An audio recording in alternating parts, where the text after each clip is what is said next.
कांचनगढ़ का रहस्य। अध्याय 1। कांचनगढ़ का स्वर्णिम युग।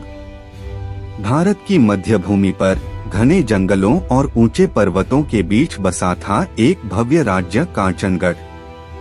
चारों तरफ सोने की खदानें, उपजाऊ खेत और विशाल नदियां इसे समृद्ध बनाती थीं। दूर दूर तक व्यापारी यहाँ अपना माल बेचने आते और कविगायक इसकी समृद्धि का बखान करते। कांचनगढ़ का किला पहाड़ी की चोटी पर बना था।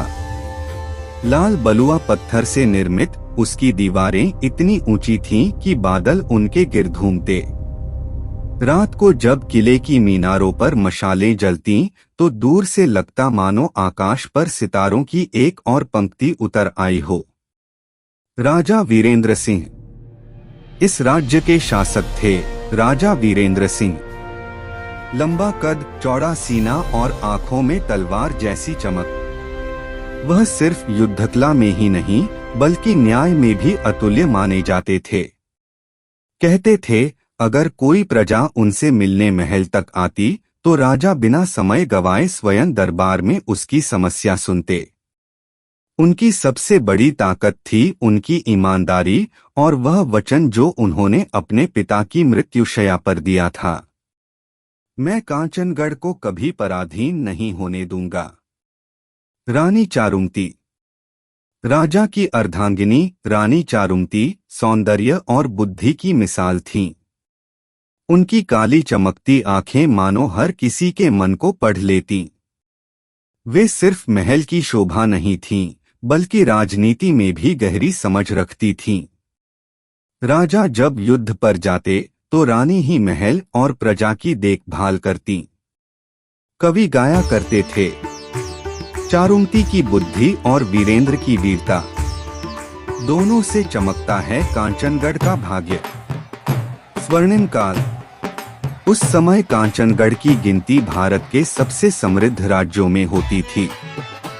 गांवों में लोग नाचते गाते, त्योहारों पर दीप जलाते और खेतों में अन्न की नदियां बहती।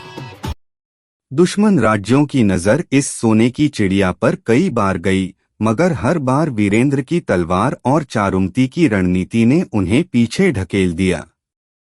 लेकिन इतनी समृद्धि के बावजूद महल की कुछ दीवारों में पुराने रहस्य छिपे थे। किला जितना बाहर से मजबूत था उतना ही भीतर से रहस्यमय। कहते थे कि किले के नीचे एक गुप्त तहखाना है। वहां से एक सुरंग निकलती है जो कई कोस दूर घने जंगलों और पहाड़ियों को चीरती हुई अभिजीतगढ़ तक जाती है।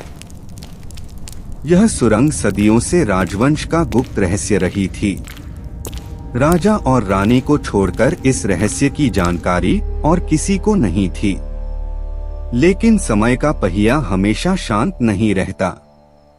रात के सन्नाटे में जब पूरा किला सोया होता, रानी चारुमती कभी कभी अजीब बातें महसूस करती। किसी के धीमे कदमों की आहट, महल की दीवारों पर अजीब परछाइयां और सबसे डरावना तहखाने से आती बांसुरी की धुन। चारुमती अक्सर खिड़की से बाहर अंधेरे में झांकती और सोचती, क्या ये सिर्फ मेरा भ्रम है या कोई छुपकर सच में किले के रहस्य को टटोल रहा है।